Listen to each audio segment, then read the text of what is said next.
our first podcast. Absolutely. Cheers to that. Thanks for having me. I'm going to be buzzing after this Mine's coffee. way too hot, actually. Is it? It's like, I'm going to leave the Take lid off a drink. little bit. You know, Rashawn's got like an asbestos face. What? So she like an asbestos face. She literally drinks stuff and it can be as hot as you like. What, as in she'd drink that? Probably. That's crazy. Yeah. Yeah, And then no. she'd just be like, I mean- all of her family got it. I mean, it's like a Really? genetic thing. It's the doctors. They're just hard. NHS. They got hardcore mouths. No, thank you Got for belly having pain. me. This is so exciting. I know. I was like, oh, what's he going to ask me about? And the thing gonna is, grill you. Grill me. I was like, oh, and my anxiety, like when you're like, oh, what if I say the wrong thing? Oh, these things is like, I know your brain's the same as mine. Yeah. Where you think, what if I answer it wrong? What if Yeah. I say something wrong? And then I was like, no, just relax. But also, I think it's the length of the conversation. If you'd have a quick conversation, Yeah. then that's what's exciting about podcasts, because it's like, it could be 3 hours. But also, I said to Adam this morning, I was like, I never get to speak to you properly. Yeah. As in, I know we do loads of gigs together, and I know we do like loads of stuff. But we'll sit down, or it'll be like, got to be on stage, or you got to What be here. tunes we're doing. Or what tunes we're doing. So we might get a little bit of time, like in Annecy, where we actually got to have a conversation. Yeah. But we never actually get to have adult I was conversation. definitely saying that name wrong. What? People are asking where you go. I was like, Anaki? Apparently, Like, looking at me like, what are you talking about? apparently, Scott's wife, Laura, is French. Right. And apparently it's, no, wait, now I'm getting it wrong. I say Annecy. And Oh, that apparently sounds it's- right. No, it's Annecy. Ansi? Yeah. That's even weirder. That's how the DJ said it, Annecy. So I And was he like, was French, right? so kind of, where you just go, Annecy. Just like, You won't try to say any French yeah. words. It's I'm like, and they just speak to you in English. So you're like, okay, Yeah. I feel really That's the stupid. ultimate, like, Yeah, magician yeah. sort of thing. Just, like, go straight to English. Bonjour, Bonjour, hello. chocolate. Yeah, hello, what do you want? Yeah. But yeah, I was just like thinking this morning, we get to have chats, but even when we've been out with the kids are running around. Yeah. Or we went to a soft play. Yeah. And I barely even saw you because Yeah. we were just running around. So You took the piss out of me for wearing a shirt. The only person.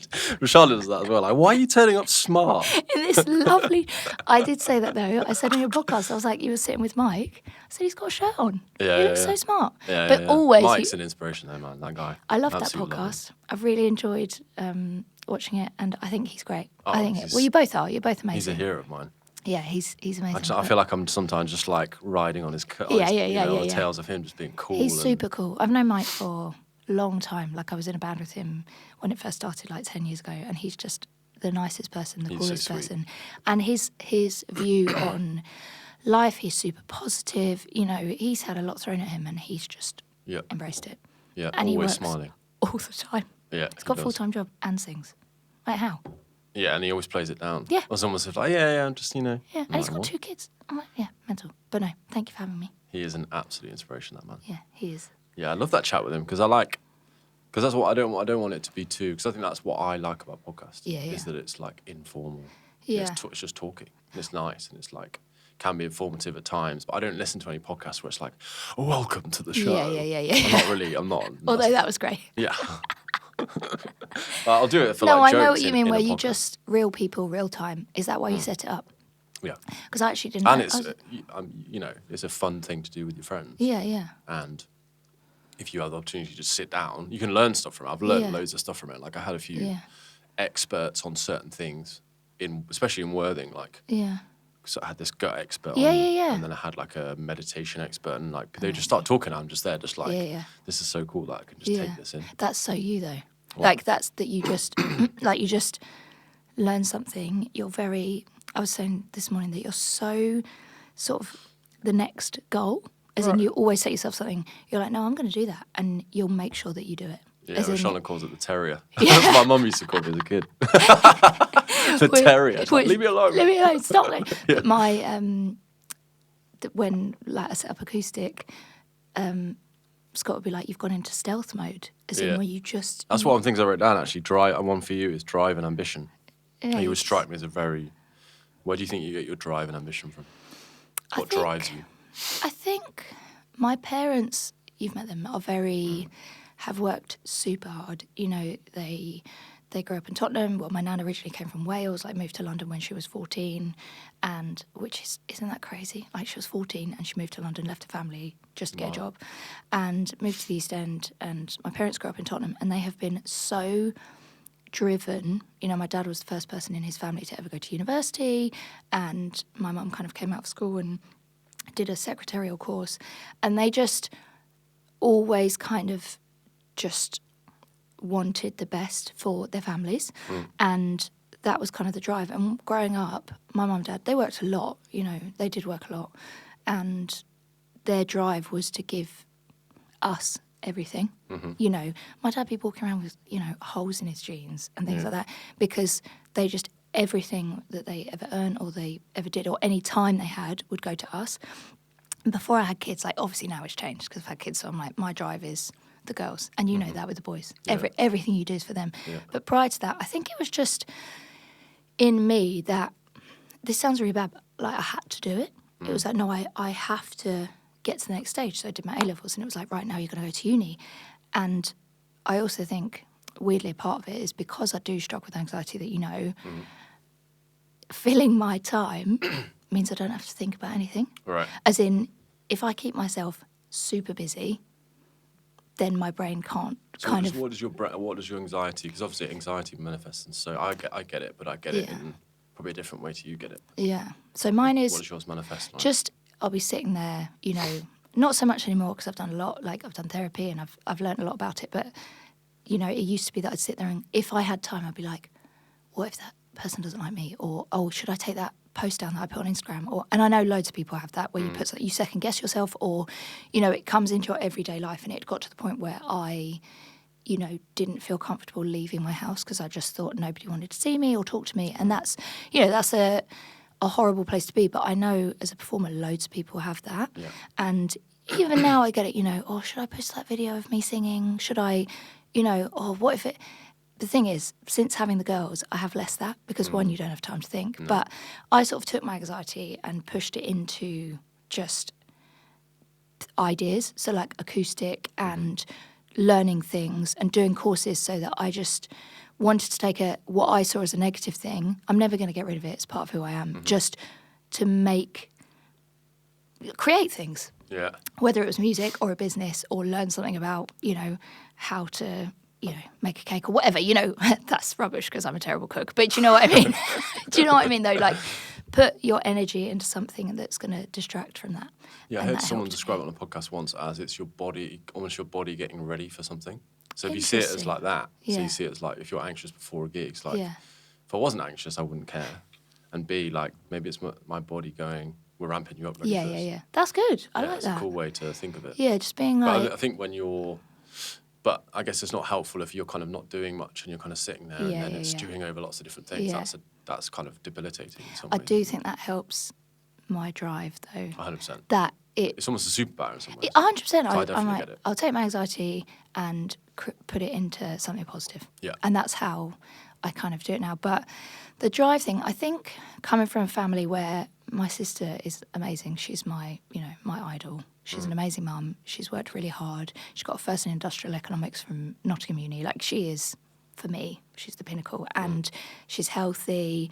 You know, she's just amazing. I think growing up with a sister like that and my brother as well, who you've met, is good at everything. Charlotte's from, she's like, eh? It's my brother. I'm like, but like they're also super driven, but in totally different areas. We're so different. And so I think healthy, not competition, but to be able to push each other. You know, whenever I'm doing a big gig or have something really like good going on, they're cheerleaders. Yeah. And I think that's so important. And having that around you. And the school I went to, like, lots of my friends are very ambitious, and you want to keep up. You know, you're like, I want to be part of this. I want to kind of, you know, I've got loads of girl mates who you've met who are super inspiring women. You know, they're doctors, physios, artists. You know, they've gone into all different fields, and being surrounded by that just makes you want to do that too. Yeah, I was thinking about this yesterday as well. There's a lot of women, like, who were in like the higher end of like events. Yeah. So a lot of the women kind of planners, they're all kind of working at the highest level of these. It's all women. And it's amazing. Much. It's really cool. And it's really cool. And a lot of them are having babies. Yeah. Which is so good to see. Like, Perry Edwards she's just launched her album and she's really pregnant. Like, how good is that? Yeah, I love that. I feel, 10 years ago, even 5 years ago, maybe we wouldn't have seen that. And then I saw last night on America's Got Talent, there's a girl in the final or some of the rounds. She's outrageous. She's insane. And she's heavily pregnant. I'm like, yes. That's amazing. It's amazing. I mean, because you and Tess were doing gigs until relatively late on. Tess was gigging till like last week or like the week before. She's amazing.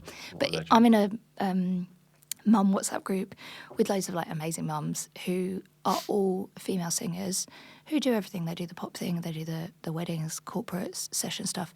And being in that group just gave us a space to openly talk about being pregnant and how we felt about singing, being pregnant, and also how the industry looked at us and our thoughts and stuff, and it was so helpful. But also, besides that, we just had someone to go, hey guys, what's happening with my 3-year-old, because I don't know what's going on. And it was just a space for us to be completely honest.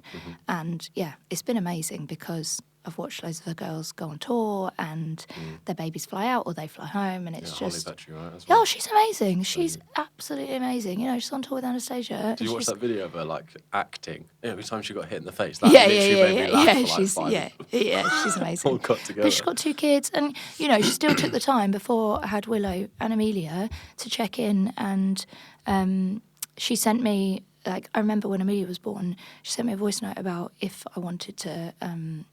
go through anything sleep-wise, because she had a really good like theory on how to get them sleep. I was like, yes, she's amazing. Jay Moore's like that for the dads. Yeah, he's great. He's incredible. Yeah. Like, he messaged me earlier, like, he actually just called me and just said, like, look, I think he basically said, he was like roasting me about why is my song not on my profile. He was like, why it's not on there? And I'm like, what? What is it? Then he called me. Song you've done? The song that I've just made. Yeah, yeah. And then he called me and was like, you know, you don't have to go through this on your own. Obviously, with the transition and stuff between, you know, being a dad and Rashawn getting back to work. Yeah, I was like, you're a legend. You're like, don't do this to me. Yeah. Like, Jay, I love you. You're like, Jay, don't get me. But it matters, you know. It matters. But you're amazing for stuff like that. That's what I mean. You just keep going. You're like, you have a podcast. You've flown to Ibiza. You've done your videos. And you like set up all these amazing things. I was thinking as well, the videos were a big inspiration from you. Like when I started to see... Because also what I wrote down is using other people who are doing well as like either inspiration or as a learning curve. Yeah. Like, I think it's really hard at this day and age not to just see social media and be like, oh, it can be disheartening. So this is like, for me, it's so hard, isn't it? Because you and I use it all the time. Yeah. And we use it for a positive thing. We use it to showcase, you know, you showcasing your talent or products or whatever. But it's also the devil, because the comparison. Yeah. The comparison thing of, oh, for us in our industry, oh, but they're, you know, they're doing something and I'm not doing that. And the comparison, especially for not just girls, like all genders, that the beauty standards of they're impossible to match. You know, you're going on now, it's either AI or, you know, they're fillers or it's a filter or, you know, these things. And not just for me, but for you as well. You go on there and you think, oh, well, this sax guy's doing this and he got that gig, and it immediately, if that wasn't there, you wouldn't feel like that. Yeah. It's a trigger, but it's also a great platform because, you know, we do loads of stuff. Yeah. Even this. Messages from, messages from people, connecting with people. I went to a primary school thing and I knew how my friends' kids were because I see the pictures on social media, and that's lovely. That is lovely. So I felt like connected to them without having to speak to them every day, and it is great, but it's sad. The comparison thing's hard, isn't it? Yeah, I find it's like, for me, it's who people are playing with, if that makes sense. Not like big like artists, more like a couple of people playing together in the horn section. That's where I start to get it sometimes. Really? That's your trigger. Like, and then I have to think to myself, like, what is that from? Like, can I link that back to something else that happened in my youth? Yeah. Is that linked to something where you were picked for something? Yeah. Some kind of like little dagger that's there. Yeah, like a team player thing. Yeah, trying to pick it and see where it's from. And being like, oh, why is that not me? But then realising that not everybody can be that option. You know, you've been the choice for so many other amazing things. Yeah. But we always want to be the choice for everything. But it's okay not to be. Yeah, and that would be probably boring, wouldn't it? If you had everything you wanted, you'd just be like... And you wouldn't be driven. No. Because if you wouldn't think, oh, but I want to get that. And probably as a kid, you've gone, well, that's what I want to do. So I'm going to make it happen. Rather than it just happening and you not having to work for it. Yeah. And also realising that you're enough. Yeah. And that's the thing, just being like chilled about stuff. Yeah. But it's funny, isn't it? It can be negative and positive. Yeah. It's definitely come up a lot on these podcasts. Really? Yeah, just chatting about with the that. artist. Yeah, like it's almost, I think it's the quick, because this is obviously like long form. Yeah. I think a lot of people have problems with like the amount of stuff that's on there. Yeah. And the short form aspect of it. Yeah. And like you said, it could be who's making some of it. Exactly. Could be anyone. Not even a real person. Exactly. It could be AI. Yeah. But the fear of, like we just talked about going on holiday, the fear of turning it off like for a week and then thinking, what am I going to miss? Yeah. What? But that's okay. It's okay to miss it. But I have it. I'm like, but what if somebody messages me or I miss something? It's like, but it's okay. And Adam's really good at that, making me realise that you can just switch off. Because I think I would just go. I'm a workaholic, definitely. Yeah, me too. Yeah, I know. We're terrible. We like sitting on the train. Yeah, on the way here, I'm like, if I can get a quick few emails in. Yeah. But maybe that's just who we are. But I do get, and maybe Rashawn does the same thing, that you need to have time out. Yeah. You need to have that. You went on holiday in the summer. Yeah. And you'd sent me pictures. Away. Yeah, and you were gone. Right. Because you need it. You do need it. You burn out. And the kids look at you differently as well. They treat you differently. You're around them. And Yeah. I just started reading this book about mindfulness, and in like the first bit of it says like you don't need to go to some crazy retreat or be a hippie to do mindfulness. Yeah. What it says you literally just need to do is just focus on what's in front of you. Yeah. And I just tried to start doing a bit of that. That's really nice. While parenting. Yeah. And I noticed that sometimes like my brain's often thinking about something that happened in the past or the future. Yeah. That stuff we're talking about, ruminating on one thing. Yeah. Trying just to be like, right, there's my boys in front of me. Just aren't they amazing? And just play in the sand for an hour. Yeah. Rather than being like, okay, we've done that for 10 minutes now, should we move on? Yeah. Because I know I always rush to do things. And it's like, but I'm on holiday. Kids never rush as well. We can play for an hour. Yeah. Never, ever. Yeah. Like, I'm trying to get out of the house for nursery, let's go. Yeah. But also, you could just sit there for an hour and a half and play. You kind of, a friend said to me once, she was kind of playing and running around with her little boy. And then she was like, okay, let's stop now. She was like, why am I stopping? I don't need to stop. It's just, we're so used to this like change all the time and needing something new. Yeah. But if they're having a nice time, they're just looking at you like, what's next, Mum? You live a crazy life because you have 3 boys and you had twins in COVID. So I always compare myself to you. Like, Max had twins in COVID and now he's got another little baby. How old's Ezra now? Almost 11 months. Amazing. And he's pretty much walking. And your wife works. Yeah. She's amazing. We were talking about that as well. Like, there's loads of studies about the amount of time that dads are seeing their kids as well. Really? It's going up massively. Yeah. Which is so, like, nice. You spend a lot of time with the boys. Yeah, I spend a lot of time. I think, I've had to kind of get to grips with not going crazy with gigs and, trying to just, like, make enough time for them. Yeah, well, you had 2 weeks where you were away a lot in end of August. Yeah. And flying, but sometimes we get back from Manchester, like a Club Live gig. Yeah. And you get in at 5 a.m. Rashawn leaves at 5 a.m. You know when people, and that is because they don't know it's their norm, when people say to me, I'm so tired, like on this gig travelling, and I'm thinking, I just don't say anything because I'm like, if only you knew. If only you knew there are. And now I feel bad for the last 10 years of when I had parents on the gig, and they'd be like, I'm so tired. But it's weird for me, like, when I used to, I would have spent my 20s, like, drinking and doing drugs and stuff, and I think... Yeah. I'm so much, like, tiredness isn't the same now. No. It's not the same because I'm healthier. Yeah. And because I know, like, so if I have, like, a cold shower, if I do something, if I take, like, I've got some vitamins and stuff that I take at home, I know if I take that, then it makes everything easier. Yeah. Whereas before, tiredness was way worse. Yeah, because you were just literally a mess. Because I was just, like, either hungover or... Yeah. And I think also there's a weight to having... For me, there was a lot of weight to having trauma that was unresolved. Yeah. So then when I had therapy for a year, that massively made... everything easier. Yeah. So then when I had it, all of the harder times seemed way easier. It's almost like someone just took like a weight vest off me. Yeah, and you had a lot going on during that time as well. Yeah.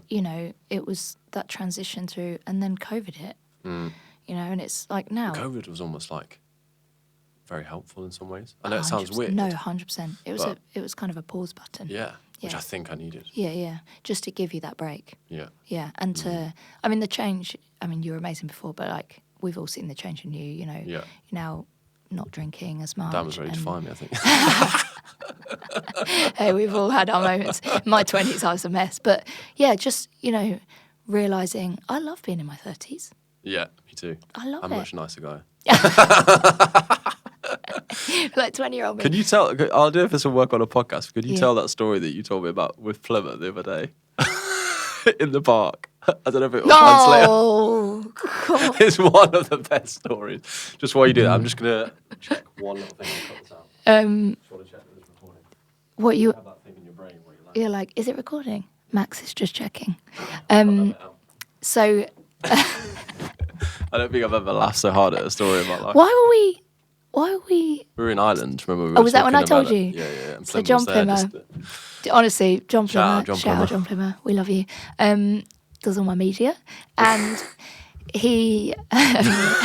So the first time I ever met him, so I went to Cardiff Uni, and this was when I thought I was going to be like some pop It's princess. even better. This is the first time you've met him as well. Yeah, it was makes literally. It even funnier. No, I think I'd met him. It was the first time he'd done any pictures for me, and I'd seen him on a shoot for. I was in a society that did like a drama thing, and I thought, oh, this guy'd be good for my music career. This is when I thought I think at the time I thought I was going to be a pop star. I mean, how wrong I was, but anyway, planned this shoot in Roath Park. Is that what it's called? Right? In Wales, yeah. Because that was called. I haven't been there for so long, and it was kind of like a playground, and we were like, oh, cool, we'll do this like fun young thing. So I was kind of swinging I think I was on a swing, and then I was at the top of the playground thing, and I think the single was called something like "I'm Still Young" or something like that. Right. And so John was taking pictures, and this guy was walking along, like this old guy, and he went to me.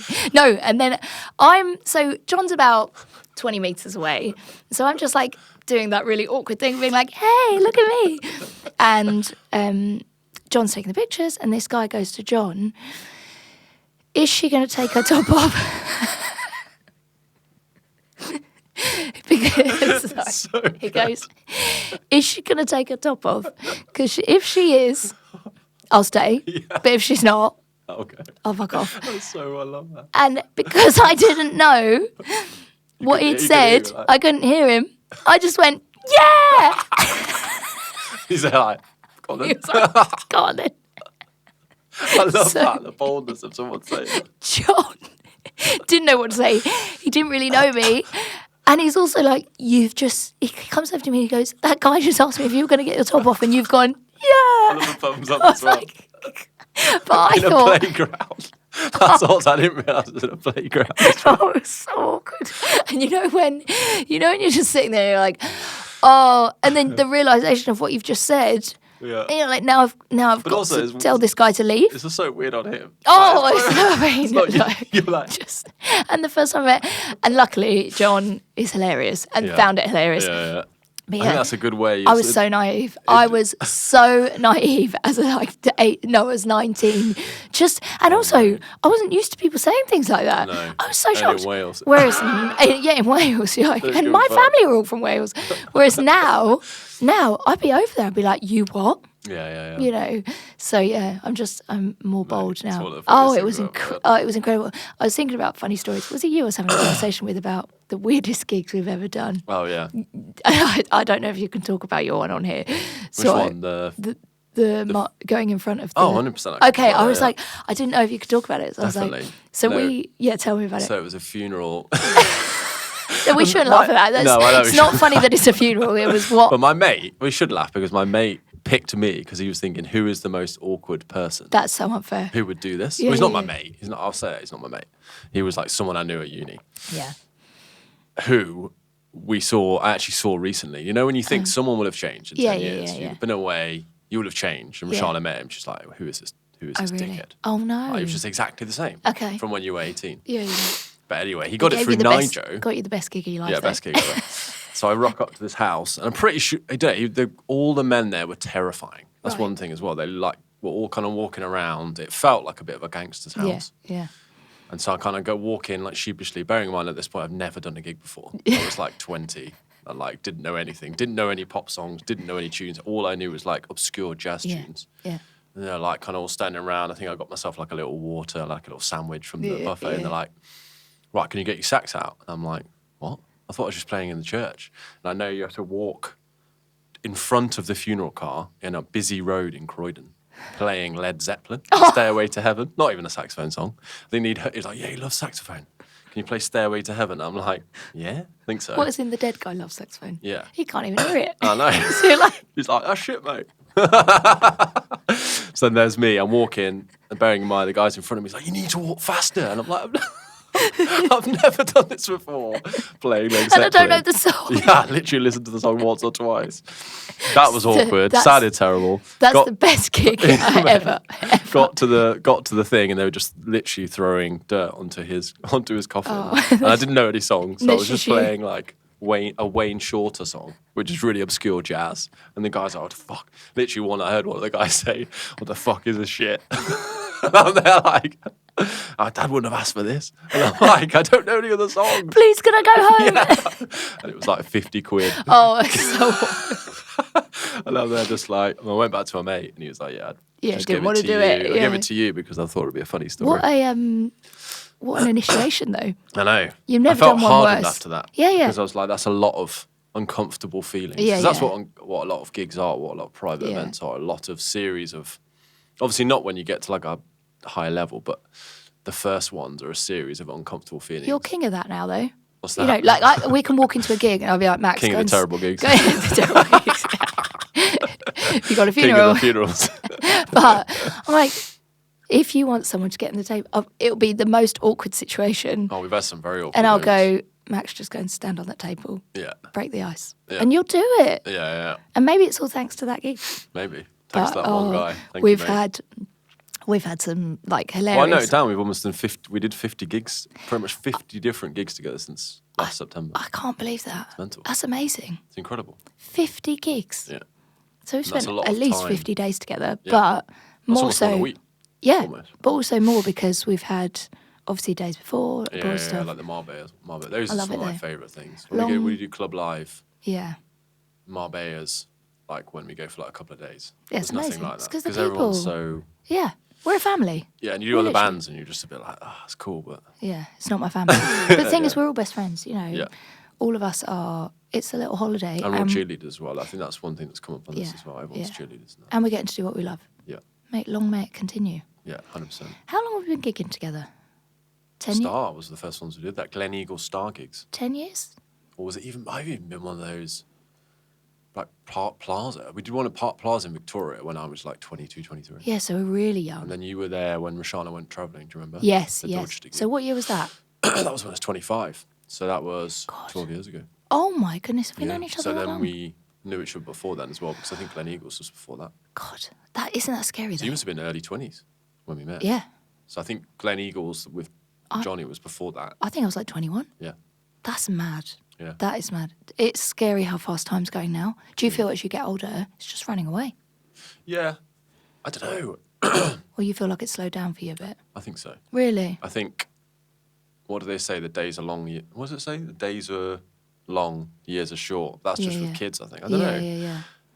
Because I don't drink now at all. Yeah. And I don't do anything now. Like, Have you gone completely sober now for Good like for 4 you. months. Yeah. Because I started like playing with the idea of, I find it as well, like with functions and with gigs, people are immediately, especially when you do solo sax ones, the first thing people ask you want to be. Yeah. First thing. So like, Yeah. I'm just like, I would often say yes, and even if it's just one. Yeah. I didn't think I realised the effect that was having on my Really? energy Really? and like my drive and just being a dad. Do you So I think they just assume that because you're here and you're a musician and you're playing sax, they're like, he must want a beer? Yeah, And it's like, well, actually, no, he doesn't. yeah. And also it's with the bands you do as well. Certain bands, like Club Live is very rare. Yeah. A lot of bands, they all drink and they all will have 3 or 4 pints on a gig. Yeah. And then drive home. People think I'm really like anal because I don't allow booze on my gigs. I think that's brilliant. And it's fine. My rule is if someone offers it to you, lovely. I'm not going to be rude, take it.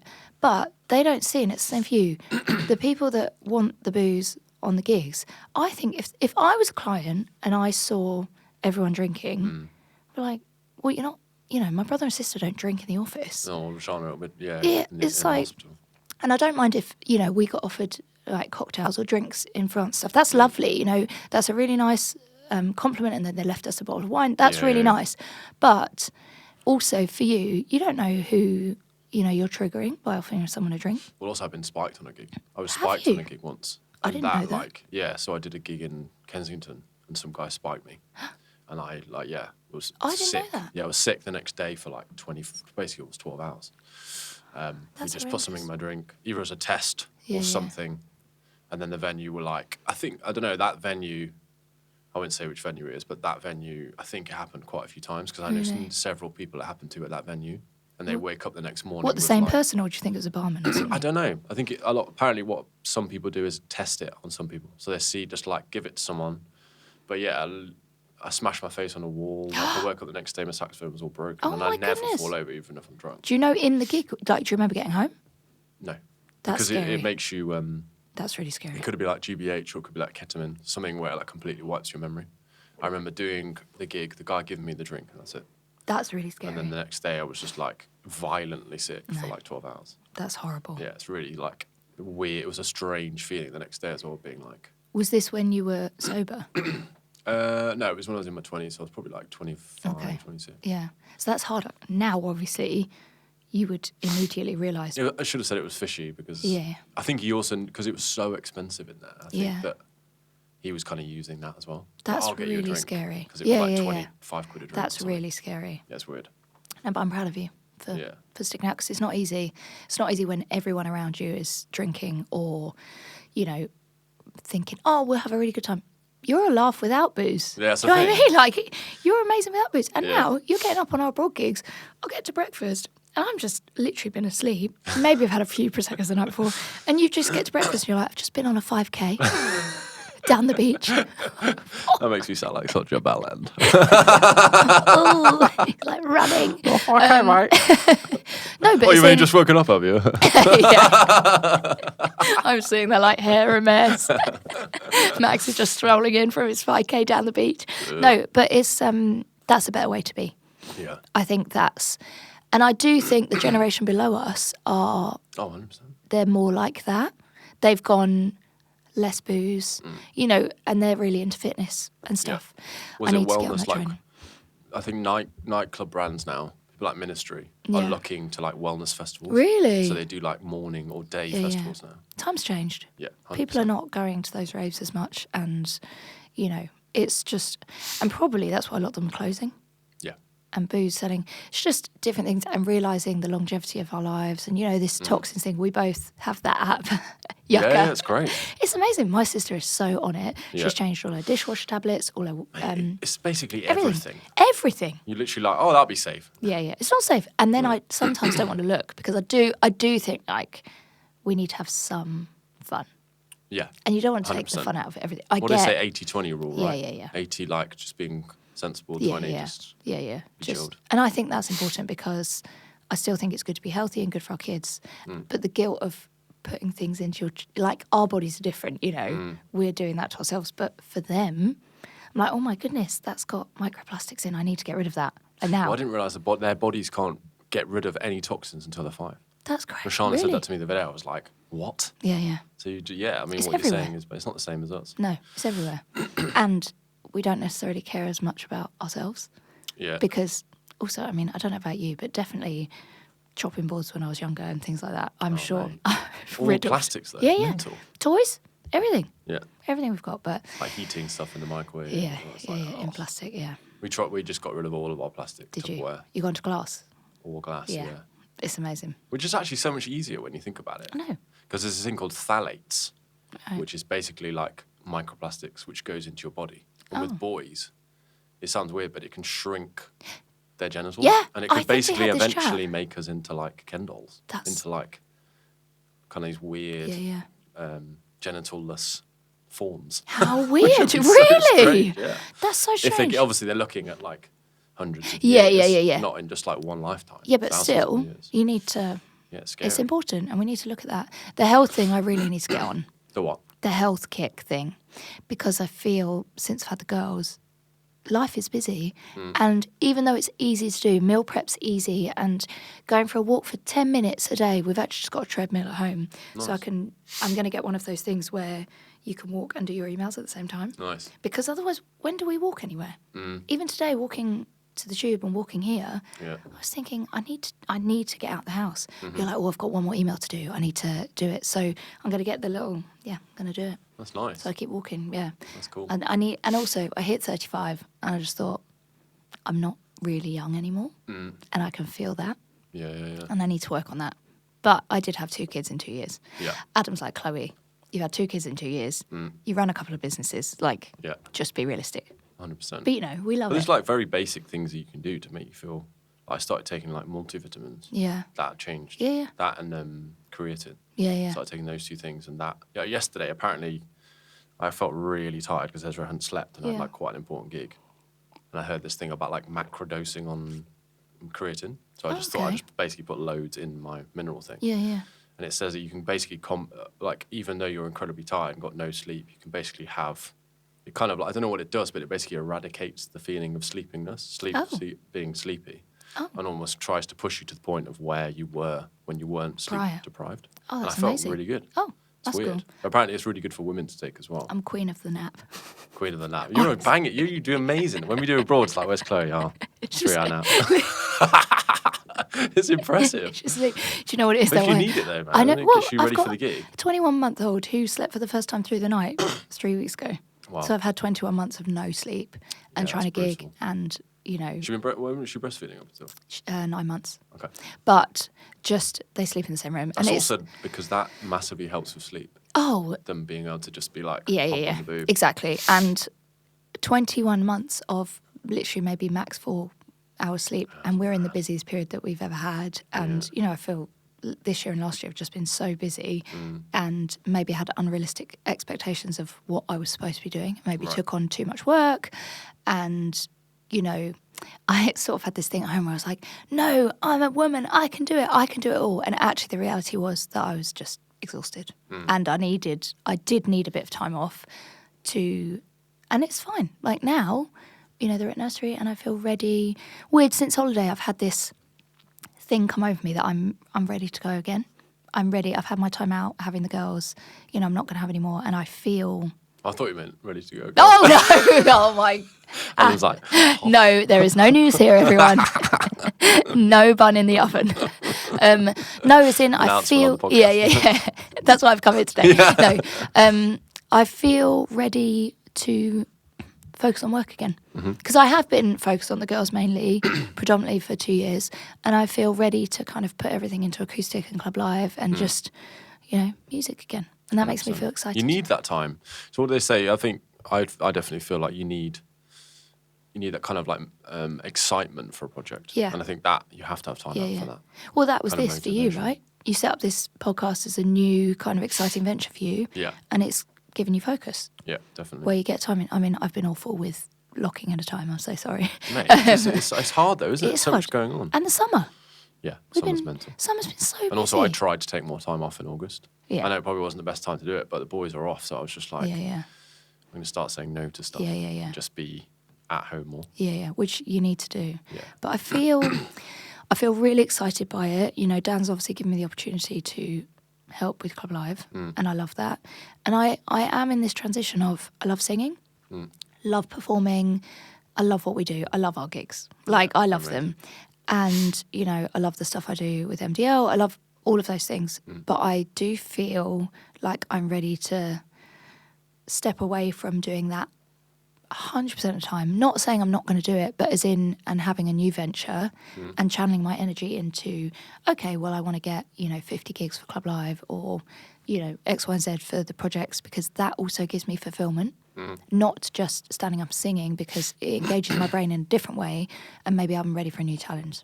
Yeah, and also you're getting gigs for your friends. So it's like that is what could be more rewarding than that. The satisfaction of like calling you guys and going, hey, do you want to do this gig?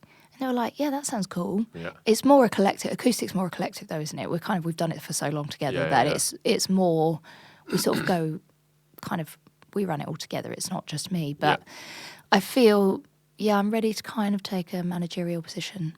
Nice. And still perform. But it's that hard thing, isn't it, that I want to be at home on weekends. And how do you do that? How do you transition as a musician to be at home? on the weekends when your kids are at school is because obviously everyone wants gigs Monday to Friday, Yeah. which we do get, acoustic does get, and that's really nice. But the Saturday, Sundays are... Yeah. I just started charging more. Yeah, One thing I did, I just started going like, Yeah. this is the fee if you want it. And then that massively helped me. Yeah. Because it's like, then you could just do one gig where you could have done 3 before. Yeah, less for more. You could just be out of the house. Yeah, for less time. I think that's my aim. But I do... But also, like me and Mike were talking about this, there are people with much, much worse promo than us.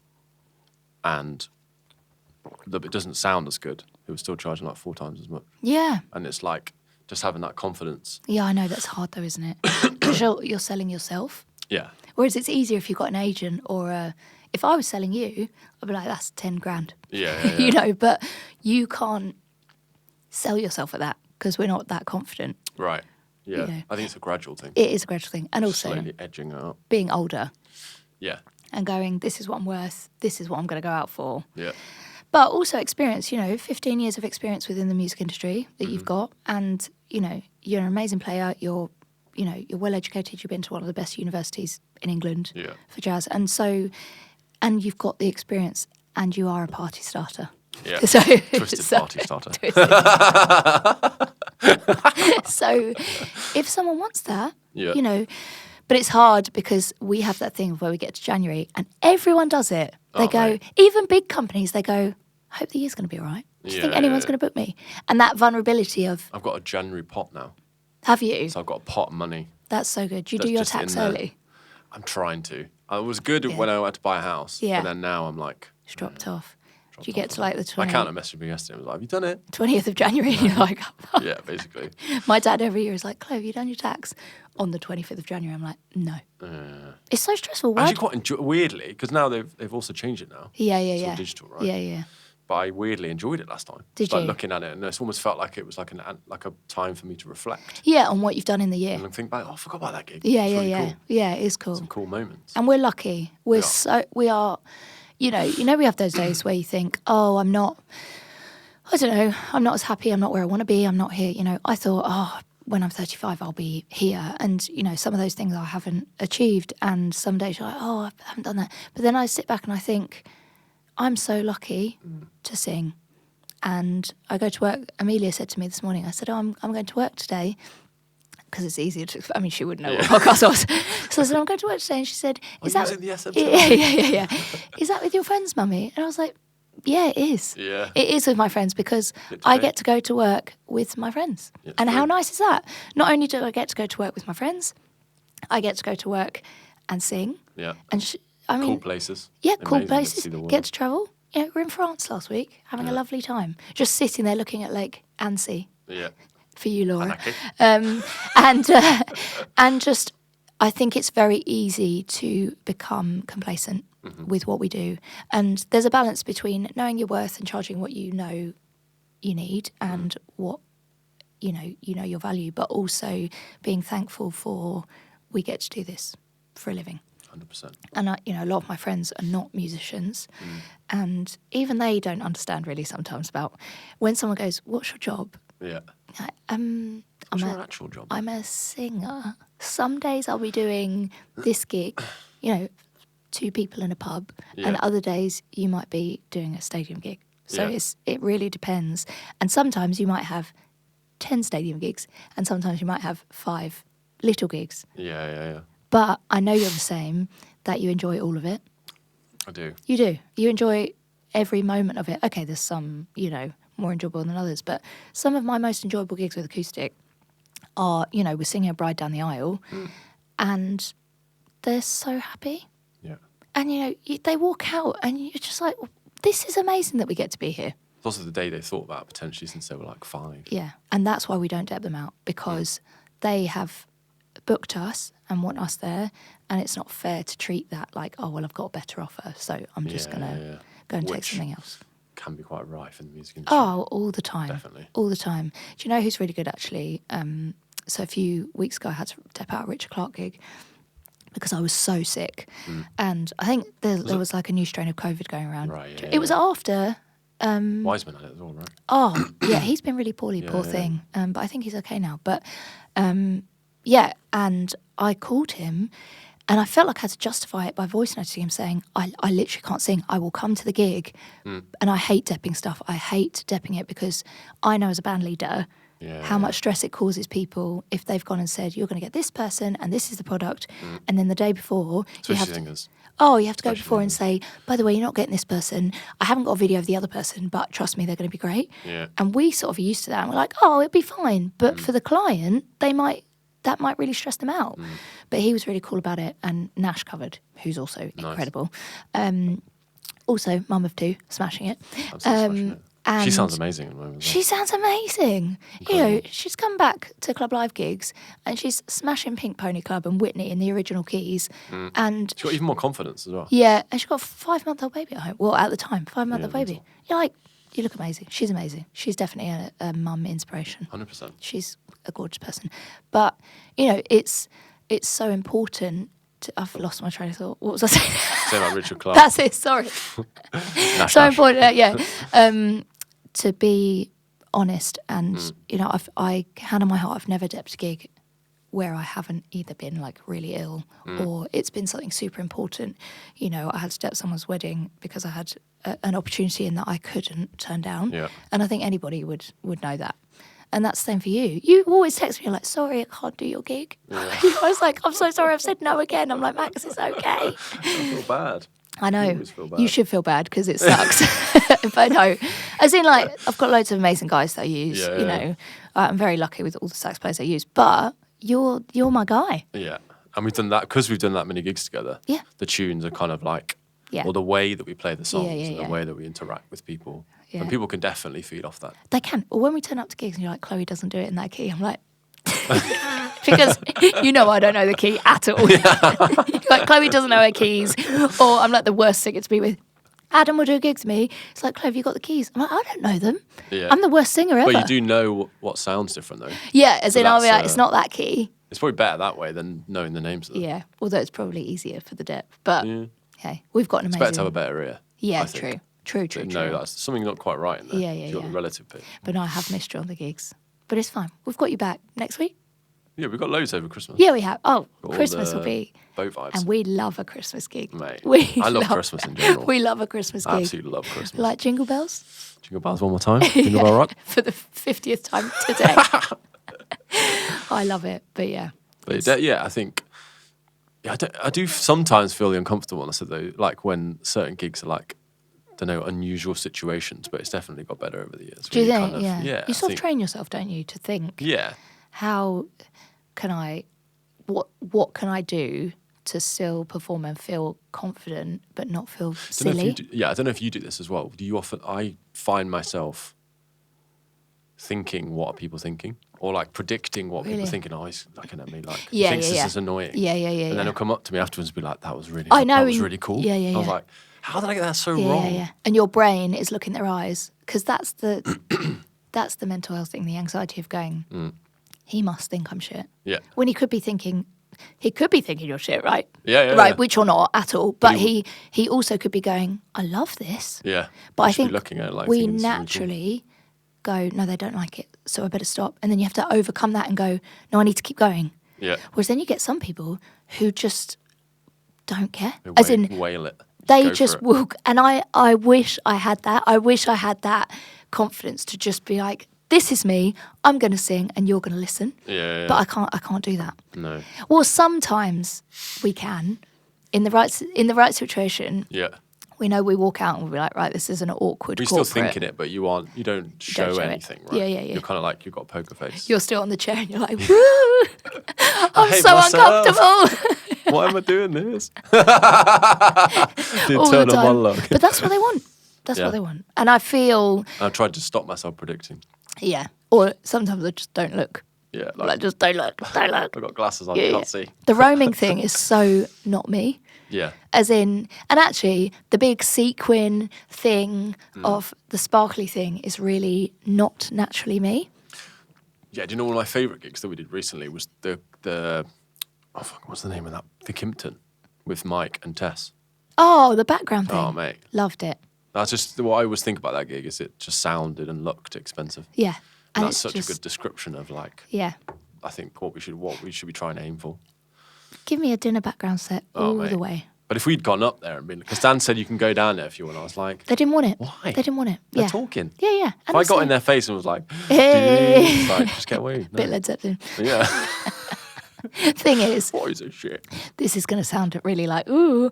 When I set up acoustic, I don't know if you remember the tagline was, it was simplicity is the ultimate sophistication. Do you remember that? It was like, it might have been before your time. She's going to take her top off. Imagine that was the tag. Imagine. I'd go viral though. And that was the tagline for the company. And it was basically saying that like true sophistication, I can't remember exactly what it was. It was like true sophistication lies in the ability to distill back to like essential core. So stripping everything back and just having voice and like vocal, guitar, sax and con, but no production, no like flashing lights, and it just being really raw. And that's what I wanted, that sound. And that's a bit like the Kimpton thing, just stripping it back and having that beautiful sound, which, don't get me wrong, I love the show band thing, I love dance music, I love all of that stuff, but sometimes it is nice to just have that and hear the melodies. Yeah, hear the melodies. It happened a lot recently about, this was probably, oh God, it was like 15 years ago. Do you remember that cover of The Calling that the girl did on piano? And then it started that thing, and now there's one, like a Rather Be cover, and there are these amazing pop tunes, but they're stripped back, and that's what I love about doing those gigs. 100%. Because you can I think social media's changed that as well. Because it's like, people see the visual, and often they just have the audio turned. So they're like, I want that. Yeah. But it's lovely. You know, some of my favourite things are like in that dinner set gig where you take a solo for like 2 minutes. And just because you're free to kind of do that. It's about being free and not being so structured. Because the show band thing obviously has to be structured. But when we're doing, you know, dinner music, and it's lovely. And we don't have to perform physically. We can just kind of be there. And you're obviously kind of presentable and you're still giving it some, but you can think about the songs and what you want to play. And, you know, I know when, you know, we've done more background gigs where we're not roaming around, they're super enjoyable. They are really enjoyable. Really you can hear each other as well. I think when you're moving and sometimes you can't hear, I can't hear Scott or I can't hear people as much. It's not as easy. It's quite nice just to, kind of stand there and kind of just listen to each other. It's really nice. But I really enjoyed that Kimpton one. No, it was lovely. And it's nice to play for all those events people as well. Because obviously they know what's good and they know, you know, what high-end events are. And interestingly, people can still appreciate something is really good and it doesn't have to be in your face. Yeah. Because you're almost looking for it more. Yeah. And that's the balance, I think. Yes, okay, you can be like, wow, this incredible band, you know, is given 100% energy and you remember them, but I also think you can achieve that by not being in people's faces. 100%. And I think that's nice. But not people at the event sometimes think that they know like the best of what is needed. Well, sometimes you have to that fine line of I'm listening to you, but I think I know better. Do you feel more confident in saying things like that now to a planner, where if they suggest something, I used to just go and actually know that that's not going to work. Yeah. Definitely. Whereas now you can go, I think there's a way of doing it, isn't there? Yeah. I did this actually worked well on another gig. Yeah. You compliment what they said. Yeah. And try and like sandwich it. Yeah. You're friends with most of your clients though, aren't you? Yeah. Yeah. And you know them and you get on well. What for you? But there's odd people at the top who would just be completely dismissive. Yeah. And would be like, no, that's a stupid idea. We do it this way. Yeah. And I think there's that middle ground. Of understanding what is needed. Yeah. And giving ideas. Yeah. Where are you with kind of like the next sort of like 5 years of what you want? Because we've been having this discussion a lot, and I don't know if it's happening in your house, of what you want to achieve, where you want to be in 5 years. Kind of, are you happy where you are? Do you want to make changes? Like, what musically? Because you have so much going on. You've got all your singles with all these amazing people on. Yeah, that's what I want to do more. The one with E-Man's amazing. Yeah. He sounds incredible. Just working with people like that. Yeah. We need to attract together. I know. I've got so many ideas for like your kind of like sound, because your sound is so like, I don't know, it's such a nice tone that there'll be so many places that we could take it. I didn't think, again, that would probably be a tune where there's not as much going on. You don't need it to be like full of stuff. It'll be kind of like a stripped back, more kind of simple thing. Let's do it. Yeah, be well up for that. But yeah, why do I think I love doing the podcast. That's one of my favourite things to do. It just gives me, I go into a zone where I'm just like, I don't even notice time moving. Yeah, you love talking to people as well. I love talking to people. And I'm learning stuff from it. Yeah. And I hope, what I wanted to do as well is hope that it helps people. Because I know that, pardon me, podcast has changed my life. Really? Definitely has. Like listening to people talk. You know, sometimes you're listening to like people talk for like 3 hours and it's given me role models that I didn't even know that I needed. Yeah. So just listening to that on the way to somewhere, and I've definitely formed and shaped my life because of podcasts. Yeah. I think massively. Yeah. But I think what I would like to do more of is just have the opportunity to start making.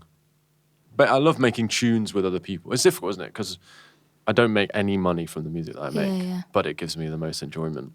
And I'm thinking in my head, it's like that thing of, do I need to make money from something for it to be a thing? Yeah, to be successful. To be successful. Yeah.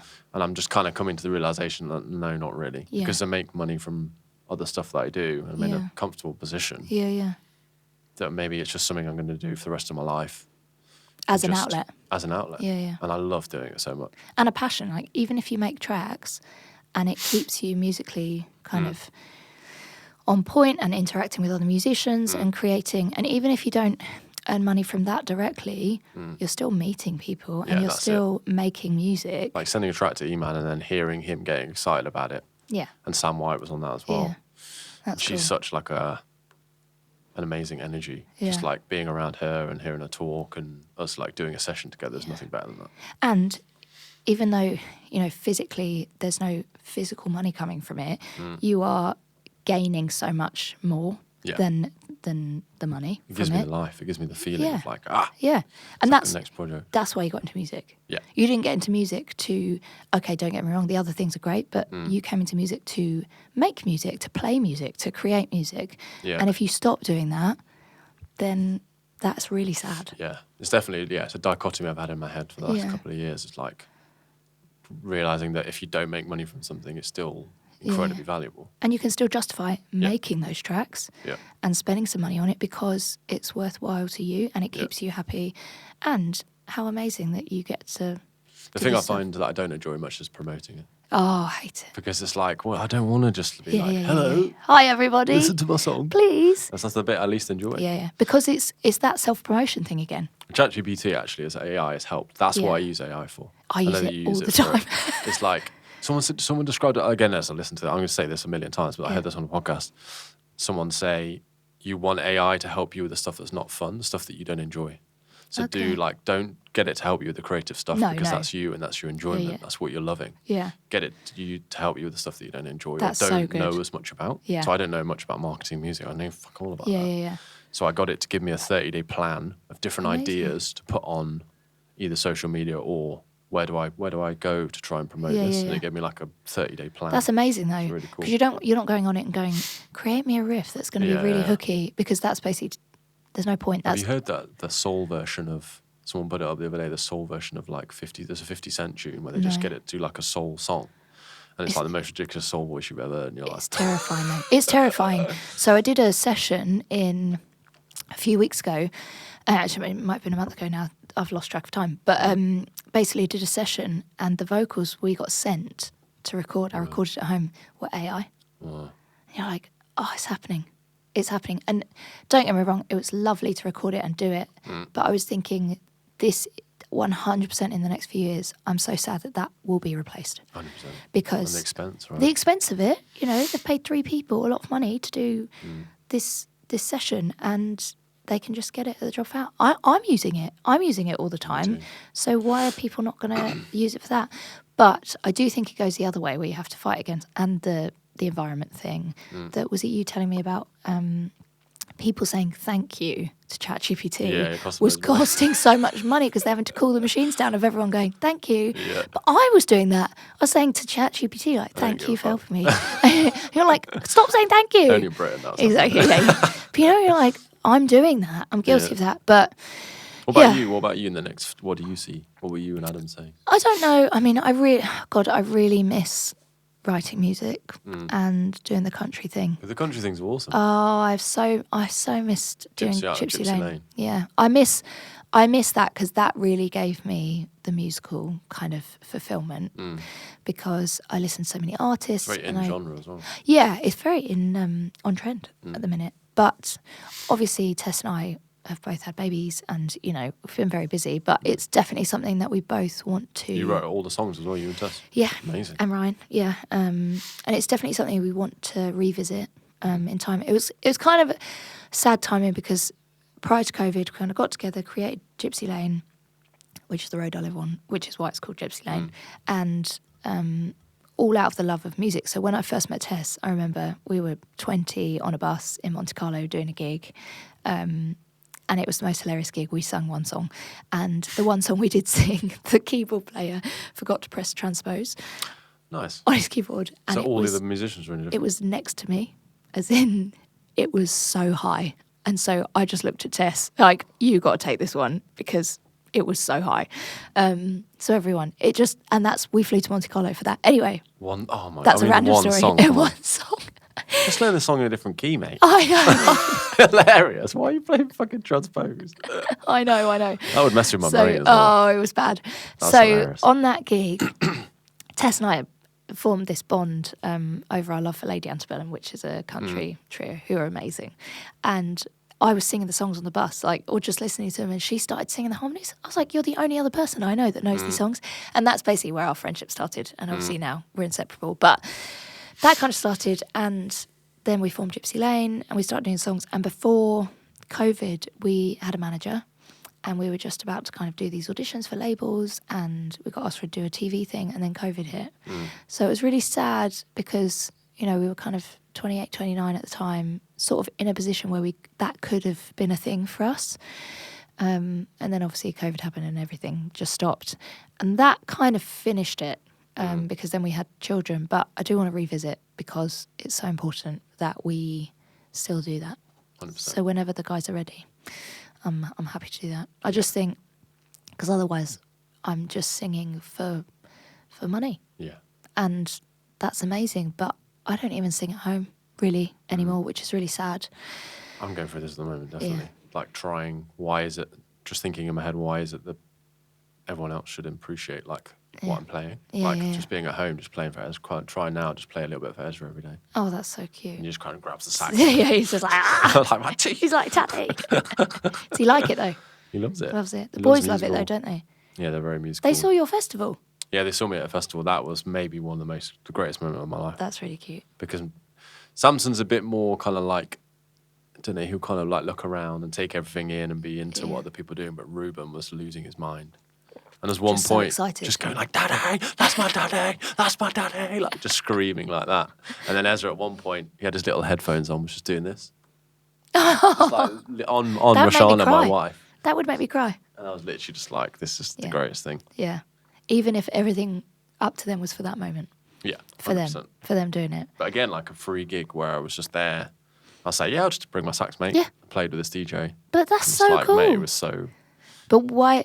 Well, do we get to the point where we stop doing those things? That's what I think. I think I resist them. And I'd like to just do them more and more. At the moment, that's my goal for the next couple of years. Yeah. Jay was there as well because he was playing with Basement Jacks afterwards. Yeah. Oh, cool. So he came up and did some met some Roshana and chatted. Yeah. He's such a sweetheart. He's a sweetheart. But I think it's so important that we still do things for the love of music. Yeah. And it's easy to forget when we're busy because we've been doing music all day. You don't want to. And also vocally, and I'm sure for your chops, like you can't do it too much because you've got, say, 7 gigs that week and you need to rest. It's not a thing with saxophone. Luckily, it's not a thing.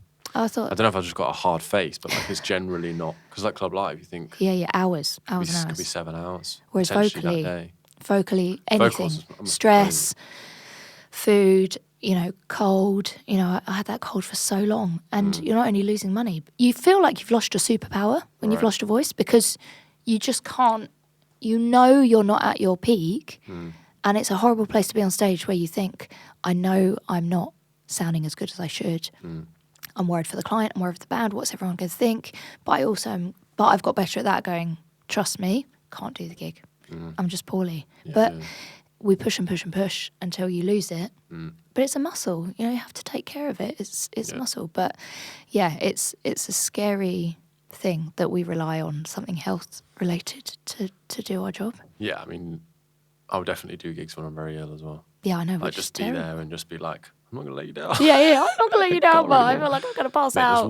There's one I just thought of after COVID where me and my whole family got norovirus. Oh. And I didn't know if it was COVID or not. So I don't think I was being sick or pooing at that time. Yeah. But I just felt horrendous. Yeah. And I hadn't gigged in like 2 years or a year and maybe like 6 months. It's my first one back. Mate, 2 gigs on one day. Oh. So the first one was like really classy at the Mandarin Oriental, like christening. And I'm there just like so white, like yellow in the face. The point where I went on to like a party gig after that. Yeah. And I said to the woman, like, I feel horrendous. Can you get me a test? Yeah. And I basically stood by a skip because it was like outside this big mansion house. Up, and I was doing this test. Like people looking at me, like, what's this guy doing by a skip? And I had to show her, like, went on the entrance, like, I'm all right. But literally, I was just like... Just so ill. Just trying it through the gig. Do you remember coming back from Marbella New Year's Eve? And we had to do the COVID test. So we'd done a gig in Marbella and we had to go into a little lobby and do a test. And then we'd put our things down and we couldn't remember whose was whose. So then, but we could only fly home if we had a negative test. That is so weird. Isn't it weird now thinking back to that? It's not even that long ago. No. When was it? 2020, no, 5 actually, years ago? Yeah. Was when it started, so it must have been... 4 years ago. 4 years ago. Yeah. It's 2021, wasn't it? But that's... I mean, since then, time's gone pretty fast. Yeah, that's mental. When I think but about that. Maybe time has gone quick. Like, no, it's totally cool. 2 5-year-olds, that's great. Yeah. But for me, I think focusing on the next kind of 5 years is just finding a better balance because I definitely have taken on too much work. Managerial stuff, you said as well. Yeah. I think converting, like, where I am now, still wanting to perform, but I don't get that thing anymore where before I wanted to be on stage all the time, which I love. Oh my goodness, I love the gigs I do. But I think maybe I need something more for my brain to kind of, I know I organise stuff, but really getting into the kind of organisation of certain things and developing products and developing artists.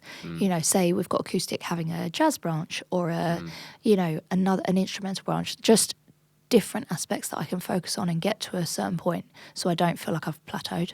Okay. And just sort of stayed where I am. Yeah. Because for me that's really important, just to keep developing. Keep learning. Keep learning. Moving forward. Yeah. I love doing gigs. Like, I love booking people for gigs there and then not being there. It's brilliant. When you hear about it, and you're like, how did the gig go? Yeah. You get really excited. It's nice, yeah. Well, because it's kind of a way of going, you've achieved something and then it's complete. They've gone to the gig, they performed, it's amazing, and the client's happy. Well. You really want it to go well. And then they come back and it's that full circle thing of, oh, cool.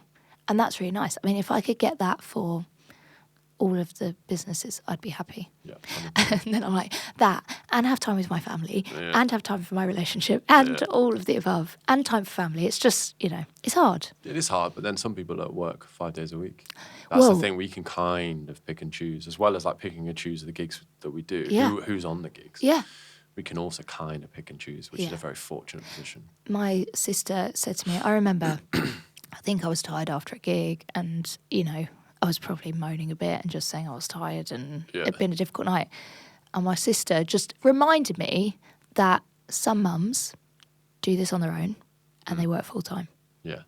And you're like, okay, thanks for the check-in. Because even though it's obviously all based on that kind of period in your life at the time or that instant, she's right. There are some women out there who are looking after children on their own, working full time and maybe doing a job that they hate. And that has resonated with me, and now I'm like, Chloe, just shut up. Also having to be somewhere at a certain time, like having to be there. Yeah. I don't really know. And obviously I know what it feels like with certain gigs and stuff. Yeah. You're always early though. Just doing it well. You're always early. Today, I was like, don't be late because you're going to be early. And I'm fucking late. I was late. Even though I tried to get her on time. I know the tube, but still, you are so good. Even to the point on that Watford gig, I called Roshana because I thought something had happened to you. I was like, Max is half an hour late. I called your wife. I was like, Max hasn't turned up to the gig. Something's happened to him. That's a better way to be than if I was, you'd be like, where the I was terrified though. Yeah. But honestly, I was terrified because I was like, he's never late. He's always on time. But you're always there. And I get there and you're like, spoken to the client. Everything's good. No, I get that from my dad. My dad is so, to the point where my dad once, I did this Saturday course. Shout out to my parents for paying for this and doing this. But when I was 17, 18, I did a course in London every Saturday. Okay. And they would pay for my trains to go down What, a there music at thing? The Royal Academy, yeah. Oh, wow. It was like a Saturday jazz course. But one week, the first week ever, we turned up, all trains cancelled from Derby. So he said, I'm going to have to drive you then. So from Derby, which is 100, maybe to North London, which is probably about 110 miles. Yeah.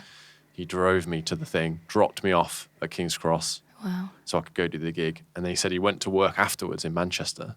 And he got to work before several of his colleagues who lived in Derby because they were so just unmotivated with time. My dad's always incredibly early. And Rashana's the same, much better to be there earlier. Oh, how old are you then?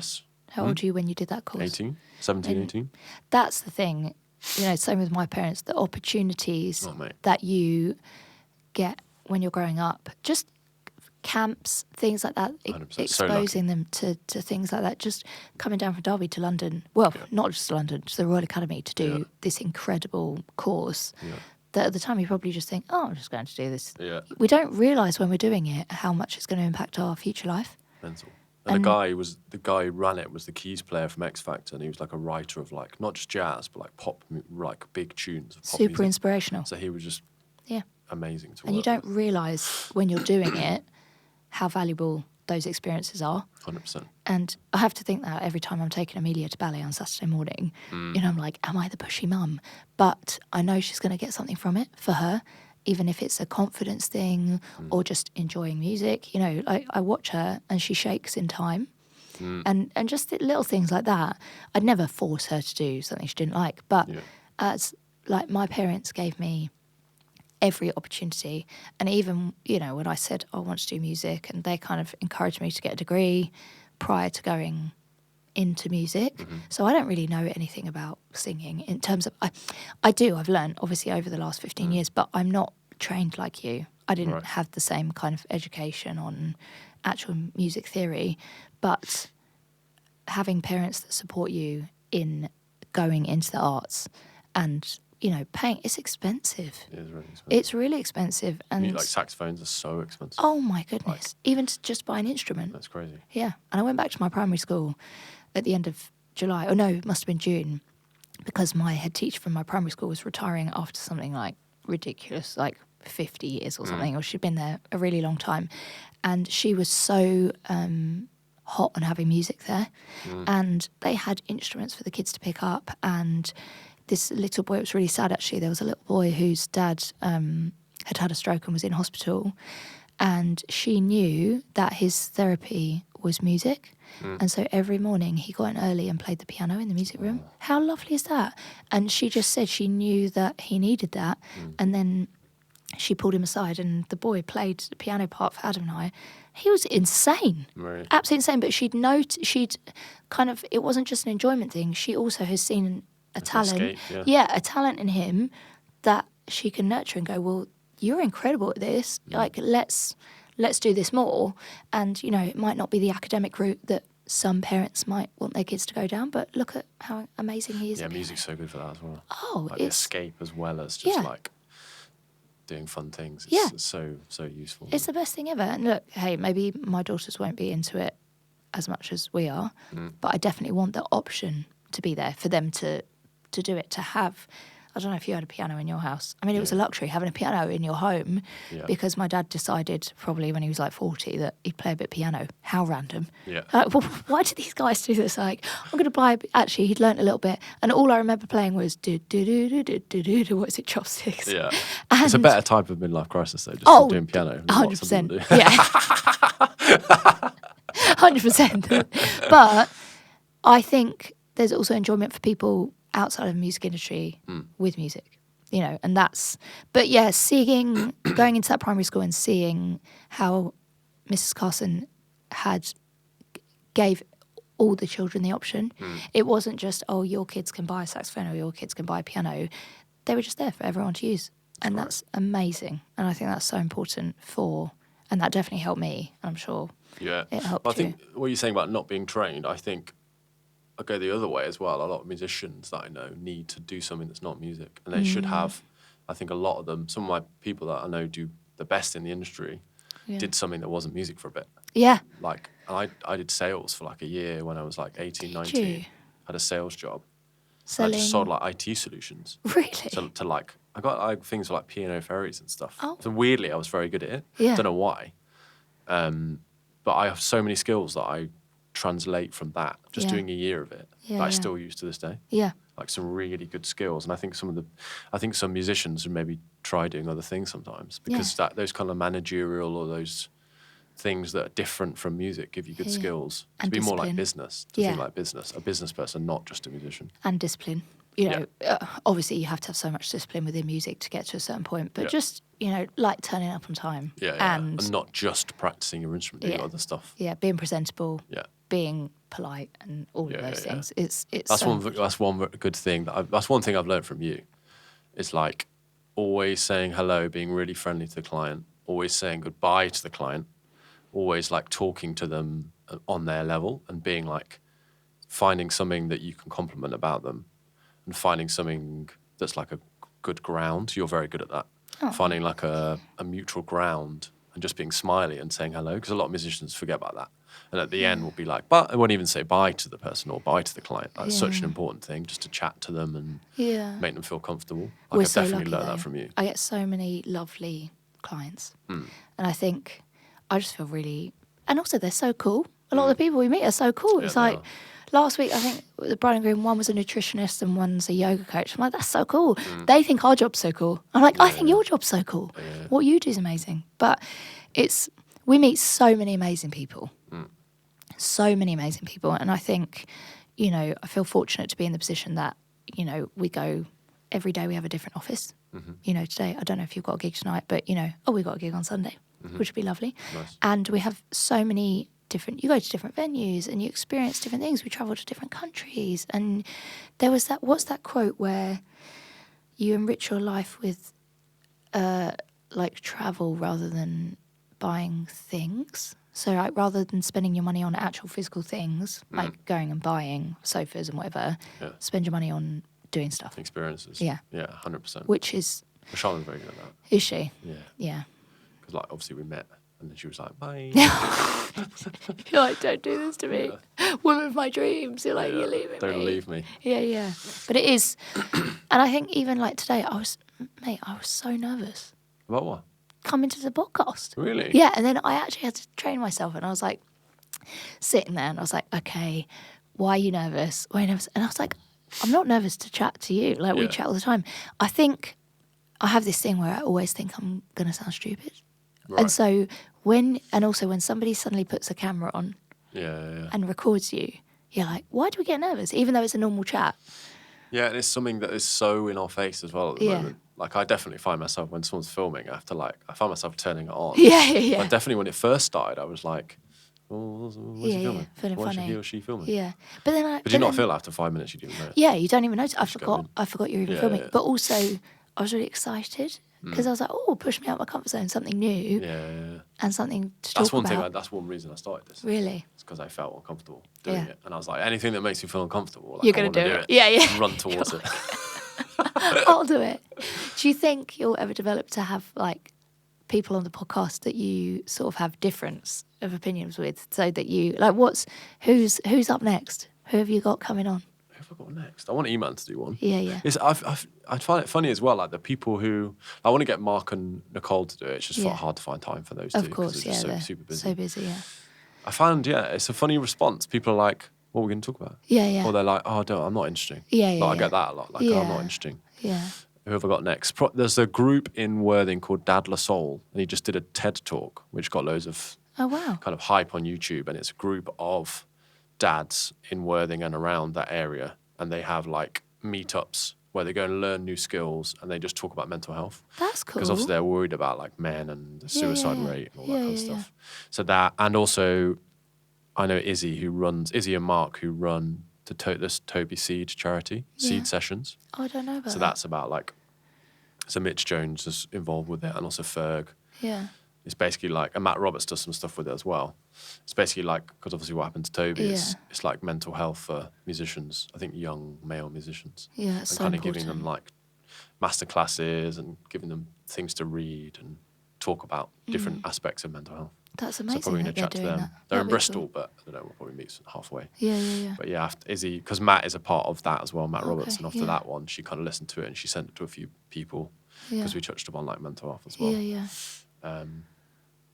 Also Sam White, we'll do Sam White as well. Yeah, musicians is full of... Yeah, because they're not... I think people just see on Instagram, people do those gigs and that's what they do. But you end up not talking about those gigs at all. You just talk about their life and then you learn so many different things. Like, is that...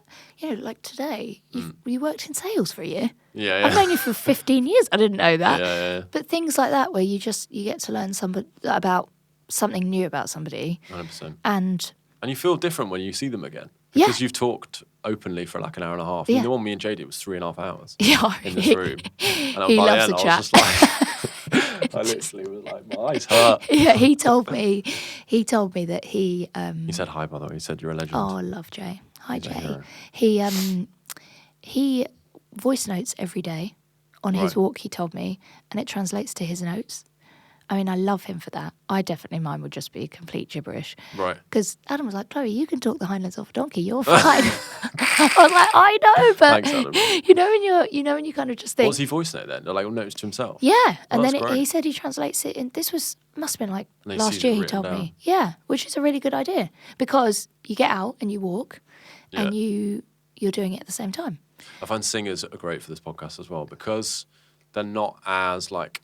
Don't know, they're used to being in the limelight. And got some really good chats. Good chats, so I think a lot of the people I'm picking are singers. At the moment. But you've got such a varied... You don't just have musicians, though. No. That's what my idea. I wanted to have people from different walks of life. No, definitely like stuff that I'm interested in. To be honest, which like is great. nutrition. Max is like, I can learn. Yeah, I can do this. I want to learn about the gut. But I think it's great, though. I think it's amazing that you're doing it. Because also it gets you out the house. It got me out the house this morning. Yeah. As in, otherwise I would have sort of just been like learning tunes and stuff. And actually, I was like, no, I'm going to go into town. I'm going to get up. And it's given me motivation. Like talking to Matt we did like quite a long one, talking to him at his house. Even just going to his house and seeing like his setup. Yeah, and where he lives. Some wicked stuff. Yeah. He just moved into a new place in East Ham. So he just did that amazing Britpop classical gig. Yeah, he's smashing it. Man. He is. And he's so good at like, that's what we talked about in the podcast, so good at like playing trumpet really well. He's one of my favourite trumpet players to play with. Yeah. And then he's like conducting and then arranging for like Becky Hill and Georgia Smith and all these people. I'm just like, you've got it going on, man. He's transitioned over because he was just playing full time. Yeah. And now he's obviously gone. I always knew him as an arranger though, because when he was at uni with me, he didn't play trumpet. Well, he did, but he never got it out. He wanted to be known as an arranger. Yeah. So I never knew he could play trumpet like that.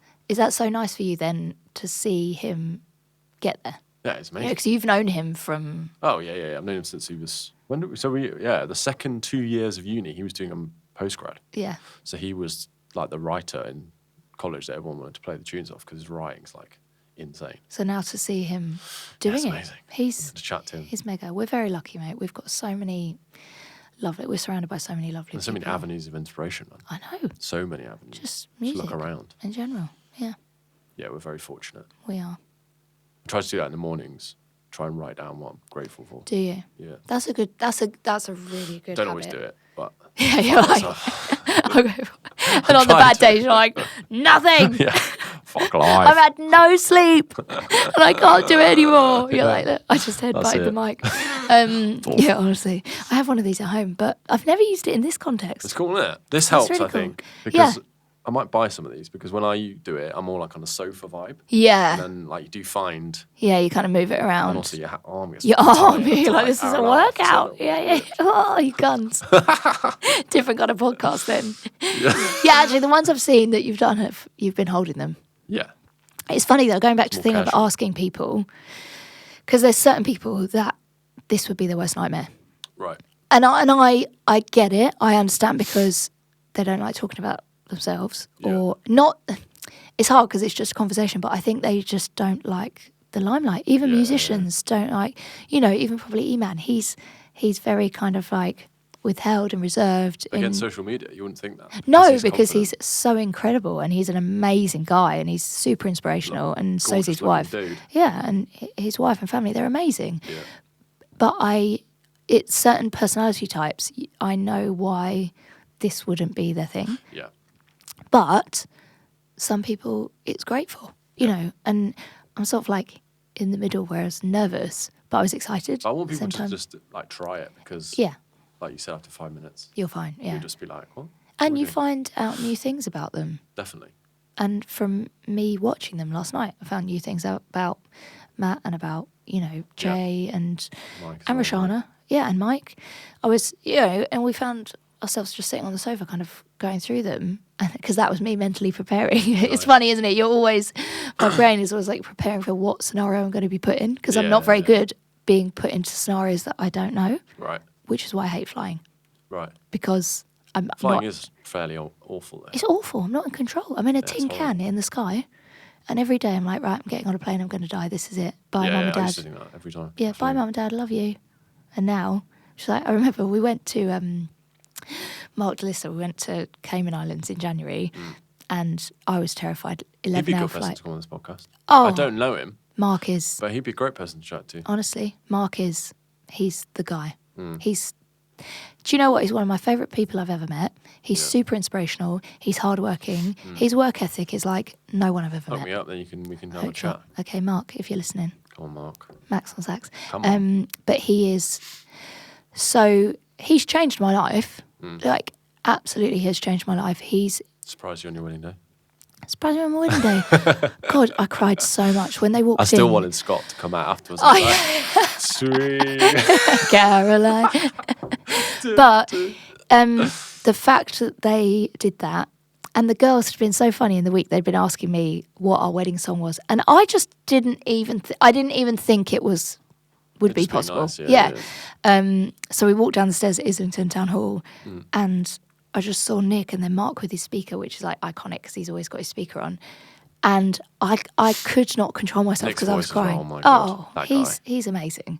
And he's the best. And just him singing, and then loads of my best friends who are now part of the choir just walking in, and they could see the joy on my face. And I just turned to Adam and went, was this you? And he was like, no.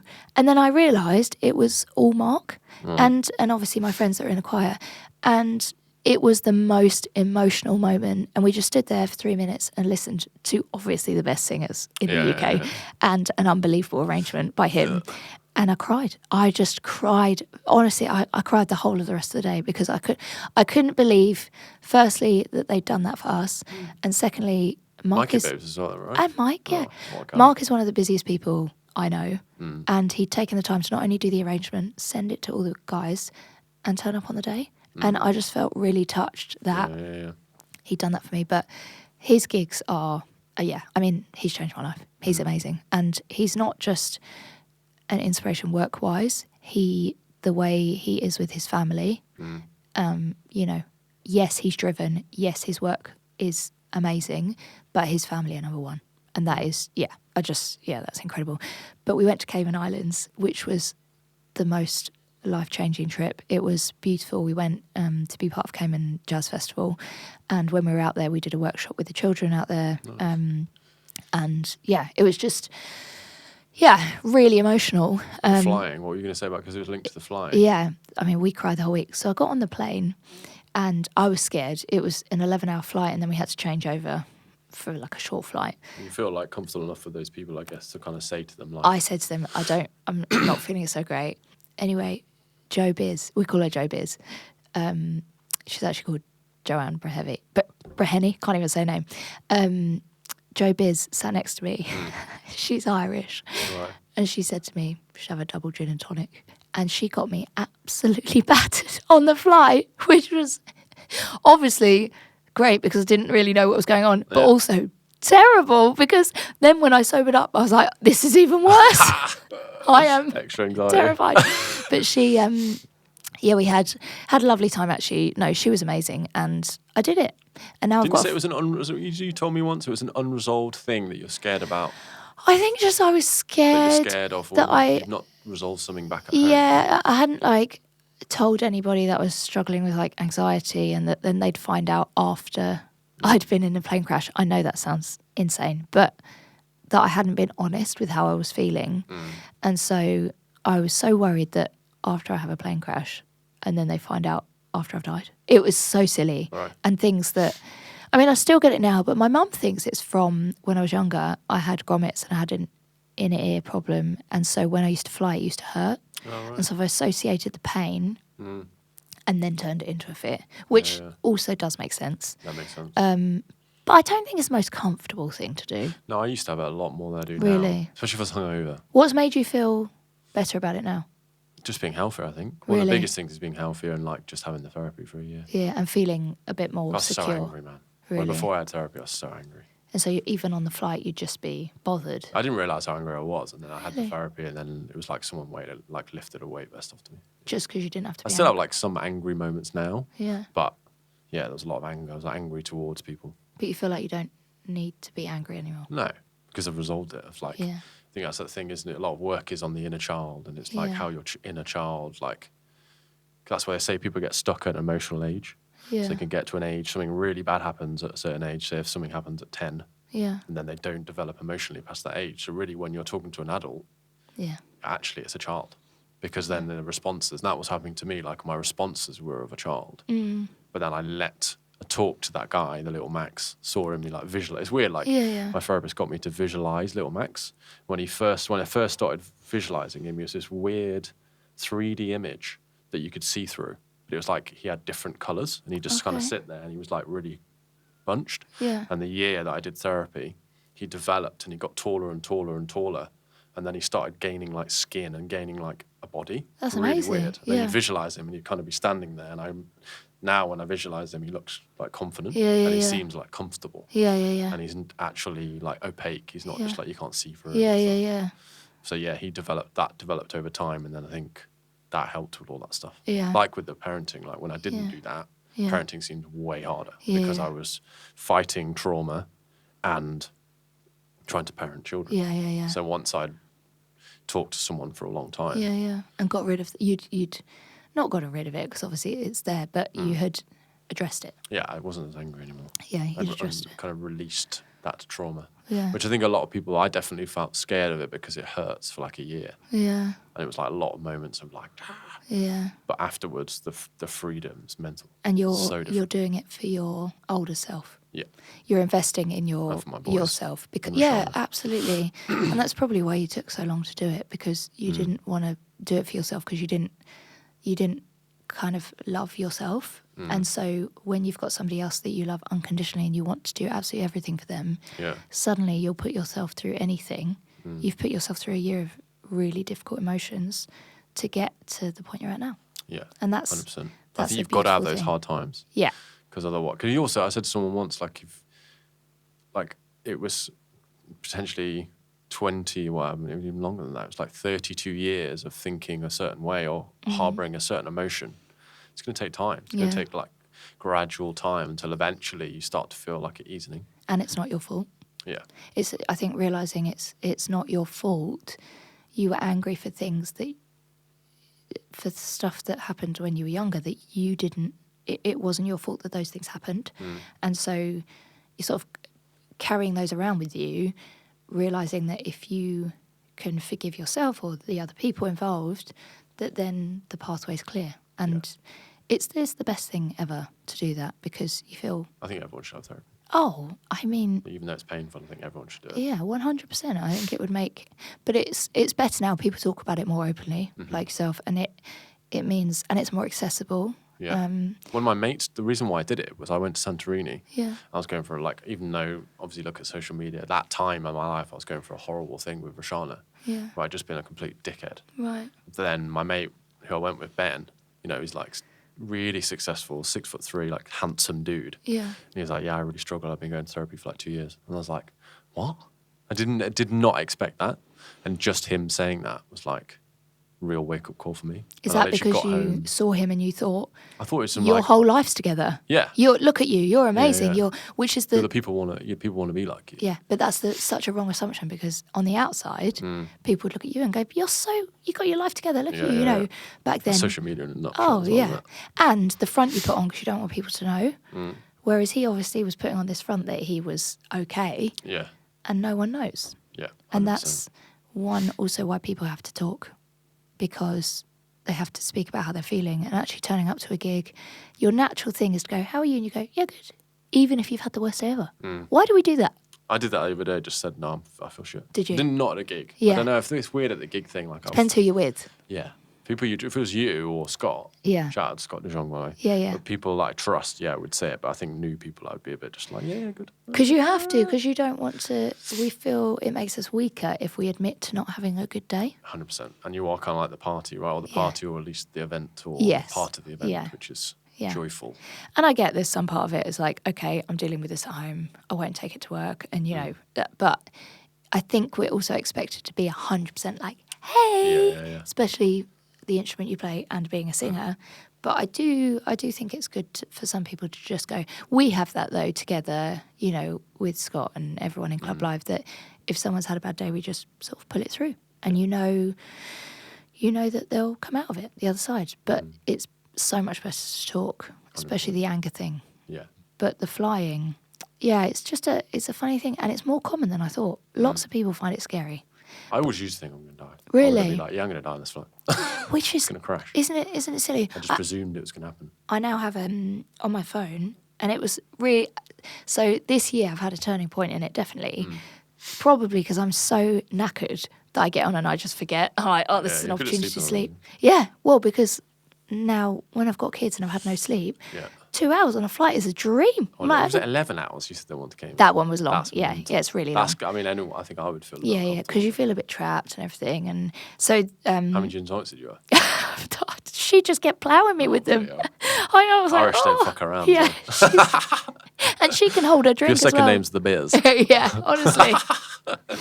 But on my notes, every time I feel a bit of turbulence, I go to my notes and I open it, and I've listed every single flight I've done that I've survived, that I've got through. Sounds it's a lot of flights. It's a lot. I've done it, I think, since 2018, and I've written down every single one. And so when the turbulence comes, rather than getting some Valium and popping the Valium because I know that's an option, but really I don't want that to be an option. I don't. And if I don't have it, I can't take it. But for safety, I always used to have it in case I needed it. Whereas now I have that thing where I leave and it's there, and I think, I don't need that. It's probably out of date anyway. I haven't touched it for years. But I have that thing of, oh, should I just take it? Or, no, I have this mental battle of, I think I'll be okay. No, leave it. And I don't take it. And then sometimes when the turbulence comes, I think, I wish I had it. But then I go to my list, I open my phone, I write down, France on the 1st of September with Max or someone. And then I then am physically looking at all the other flights I've done so that I know I've achieved it. Okay. And I think, God, I've done so many flights. I'm okay. It probably takes your mind off it. It does take my mind off it. And then I remind myself of how far I've come. And that's really helped me. That's really good. Yeah. There's a book called Black Box Thinking. You've heard of this? Oh, no. And it's about basically like the health industry, why they have started to take stuff from the aviation industry. Okay. And it's like they have this black box on every flight. Yeah, I know about the black box. Everything that's gone wrong. And they try and learn from it. Yeah. And they're trying to get it to implement that within healthcare because like they've basically learnt every time something's gone wrong. Obviously it's more catastrophic. Yeah. But they've got this black box where like this happened there, and then they flick to it depending on what happened. And then they make changes. I read that and I was like, oh, okay, it's basically they've been doing that since, I don't know, probably the last 20, 30 years of every time something's gone wrong on the flight, what to do because of it. Yeah. Like in cars, you don't have that. No. And there's so many dickheads on the road. Oh, and it's so much higher risk. You're paying someone, I don't know, 100 grand plus, probably more for a pilot who's learned over this really expensive course. Yeah. Whereas people who just get into a car, could be anyone. Could be anyone. And I'm not saying that they're more likely to crash, but at the same time, like, it probably is a lot safer than just getting in your car. You're also more likely to be hit by a bus than die in a plane crash. There are thousands of flights, and I remind that... choke on a lettuce, right? Yeah, is that right? Mental. But also, I get to the airport and I look around and I think, I have to just go through this process in my mind of you're safe. And you know Coping what? mechanisms, definitely. Yeah. And to one of my friends, I'll never forget, said, do you know why they have the, the brace position? Yeah. And I was like, that is so mean to say that to me. He's like, so that when the plane's going down, you put your head between your legs and you kiss your sweet ass goodbye. That's quite fun. Which made me laugh. But I was also like, don't say that to me whilst I'm thinking I'm going to die on this plane. Yeah. But it did make me laugh. But I wanted to get to that level of chill.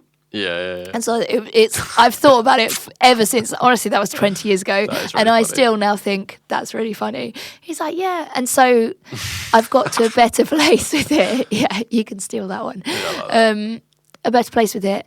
And I didn't want my performance to be affected or the holiday to be affected by the way I was feeling on the flight. So now I think I'm at a place with it where I don't feel 100% comfortable, but I feel safe. And I've done a flight with Amelia on my own. There's also nothing you can do about it, right? I know it's tricky to think in your head, but you literally can't change it. If you're up there and there's a fire, you'll be unconscious in seconds as well. Yeah. And so you just have to think, even though you feel immense pain, your body would be pretty good at just you'd be gone, you'd be shut off. And so, and God, if we're gonna worry about things that happen, in advance all the time, I'd be thinking about a flight I've got in 6 months' time. So that's how bad it was. Whereas now, I don't even know. I don't know. We've probably got some gigs abroad. I haven't even thought about them, which is lovely. Yeah. But I did think about starting a flying podcast, actually. Really? Yeah, about starting a podcast or something, or a forum, or an Instagram account. My High Club. Imagine. Not for that reason. But an account for other fearful flyers. Oh, that's a good idea. Because I know Kate Threlfall, who is an absolute angel, and I adore her. Gorgeous singer, gorgeous person, just a wonderful human being. Also, Kate Brown as well, right? Oh, why do I want to say Kate Brown? Kate Brown's scared of flying as well. So. I thought you were going to say Kate Brown. I feel like she might be. All scared of flying. So no. Did you date Kate Brown? Definitely is because you went to Mykonos this year. And she was worried. Don't call you out, Kate Brown. Yeah, sorry, Kate Brown. We love you, but I feel like I could start. I'm sure there's one out there probably already, but I've always thought maybe I'll start and call it My Flying Diary because of... It's a great idea. We fly a lot and I want to show people things that I do and that other people do to help cope with the anxiety and the fear. Yeah. Maybe I should do it. That's a good idea. Okay, I'm going to do it. Idea. Made that decision. I don't care if anyone follows it. Even if there's two people who go on that Instagram account and go, oh, well, Chloe does this when she takes off. I use the Calm app because it's got a flying anxiety thing or things to help you prepare for a flight where you're worried or whatever. Just things that have helped me, and then maybe ask people. So one of my best friend's brothers is training to be a pilot at the minute, so maybe I could talk to him. But oh yeah, he's a pilot and a sax player, great sax player. Yeah. Is he a full-time pilot? Don't think so. I don't think so, but yeah. He said that. Was it something like London Essentials did a gig and he was the pilot? I know. How cool is that? Flying them out. It's wicked. Can you imagine? I remember his dad being very into it when we were in uni because I went to uni with them. Oh, okay. I remember him pushing. We'll try and help him with that. It's quite expensive to train to be a pilot. Yeah. He was trying to help him with that. Maybe that'll be our next venture. Become pilots. Overcome our fear. Your captain today is Max Johnson. Yeah, it's me. I think if they ever announced my name... Put your name on Chloe. What would you put your name as on this? Chloe Bourne or Chloe Swans? So Adam asked me that this morning. I was thinking that. And I was like, so legally I'm Chloe Bourne. Right. Which is lovely. But I think for my music I'm still kept it as Swaby. Because now... everyone calls me Swaby, and but I got two identities now. No, I really wanted my name changed. One identity. Yeah, one identity. Oh no, I fell into it. You're like... But we had kids before we got married. But I really, do you know what it was? It's that when the girls were born, and I didn't have their name. I don't know. I just wanted the same name. Yeah, it's cute. And I wanted that. I wanted that with him. You changed it, like... Well, basically, it's a long story, but I've got to change Willow's passport first. It's quite complicated. If you have children where you haven't got the same name, there are a few things that you have to change and send off. Mine. I still haven't changed. Have you not? I need to go what on your passport? Things. Yeah. Oh, that's easy to get. Okay. Just you have to get someone to sign it. So one of my friends who was a physio had signed it for me. I need to do that, Morgan Johnson. But yeah, I love that. I love you've double barreled. Sounds like a Welsh estate agent. Morgan Johnson. Come on. How's your bread making? Yeah, it's really good. Haven't had any sourdough for a while, Sunday. have we? Oh, great. I've started doing a sour cherry one. Yeah. Oh, nice. It's What's very my favourite? The fig. Fig and walnut, Oh, probably. I love it. Do you want me to do that instead? No, do your new one. The new one's good. Yeah, make it for the boys. Yeah. Probably make 2 loaves a week. That's amazing. They go for it so quick. Do they? How long does it take? To make a loaf, say if I wanted to make one tomorrow, you kind of have to plan it. What day is it today? Friday. So I kind of have to feed it today. Yeah.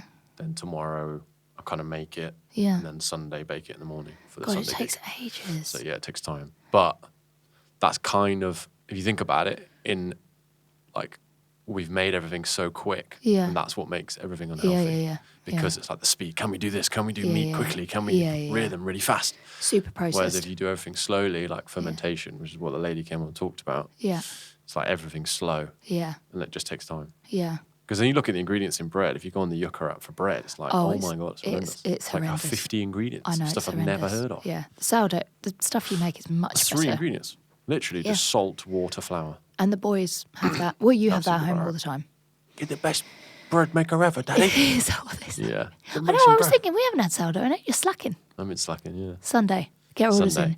Or if you're Michael Kamara, you'll take 7 loaves that were left on the bus. He wouldn't say like, can I have? He was like, I need 4 loaves. Yeah. Because his mum asked for one. Oh, yeah. He went home from the club life. There were like 7 of them. Yeah. He went home because we all left him on the bus. I felt so bad. Max made us all... Yeah, but to be fair, you had a young baby. True. And you were also worried about me leaving her, which is completely understandable. True, it was the first time, wasn't it? It's very intense. I was devastated on the bus. That's why then when you said about Christmas. that's what you said about the Manchester gigs. You're like, could you do it if I'm like, I can't do the gigs? No. If you change it to hotels. No. I can't do it. No, and you have to absolutely put it first. Yeah. Because you can't be driving back from Manchester on a Sunday night to then wake up with your children and take them to school. Jumbo Cruiser, wasn't it, what you said? Yeah. And I messaged Dan private and said that's what Roshana calls my day.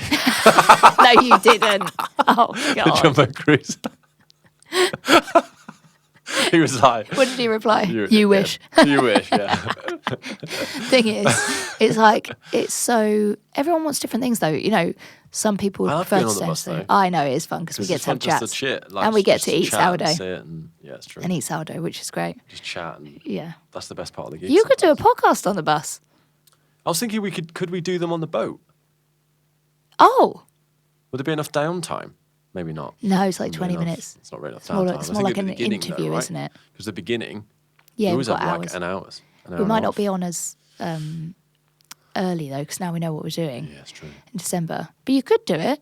Could do it maybe for like quick ones. Because me and Ollie have done one. I haven't done one with Scott yet. Ollie was one of the first ones. Scott won't do it. Was he not? Nah, I don't think so. He's not? No, he's bag. Might dep out. Don't think so. Yeah. Right, I'm ill. Sorry, that's not fair, Scott. There's only one gig. Well, Kate Brown might do it. She's that's Grace. Kate Brown, Grace. Is Grace going to come on? Again, I think she was a bit hesitant. Yeah. I think it's tricky to... yeah, and also you're respectful of people that, you know... 100%, I'm not going to force anyone to You're like, here's an SM7B. By the way, I'm starting the podcast. Yeah. I know it's in the green room. But... I've actually booked to have coffee, but I'm just going to set a mic up so you can talk. And a camera. But that's classic creatives as well.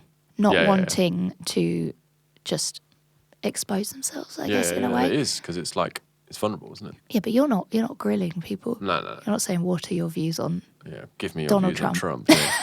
Literally. And Charlie Kirk. Yeah, no, I'm not going to do that. No. It's not real. Also, I don't really listen to podcasts like that. And that's not what you're... I think podcasts as well, some are educational. For me, I'm listening to the Zoe podcast, which is really interesting. I love that. It's really good. Sean's really into it. Really into it, because at the start of every podcast, he goes, we're going to have a quick fire round, and you have to answer these questions either yes or no or one sentence. And that's so interesting. And the one I'm listening to at the minute is the Ozempic epidemic. Interesting. Because I've got to be honest, every day I wake up, you know me, you know I've always struggled with image, weight, like all that, especially after having kids. I have to fight the urge to research it, to do it. Really? And I don't want to. It's not for me. No. It's still early days, isn't it? I guess you don't know Yeah, much and about no it. disrespect for people that use it. That's their choice. And if they want to be on it, that's great. But for me, I know it's not something I want. I don't. It's not something that I want to have in my life. But then there's this other side to me that is so. The end goal is what I am drawn to, of all these people losing all this weight and it happening quickly, and we want something so fast rather than doing it the way that, I haven't needed it up to now in my life to lose weight or to get fit and healthy, but the need. Oh, is our time up? Yeah, but no, it's podcast. Oh my That's goodness, cool. I'm so sorry. I didn't We're gonna realise the just wrap it time. up. Cool. Sorry. Thank Thank you. you. Thanks. Thanks for listening, everybody. Thanks. Bye. Take care. Bye.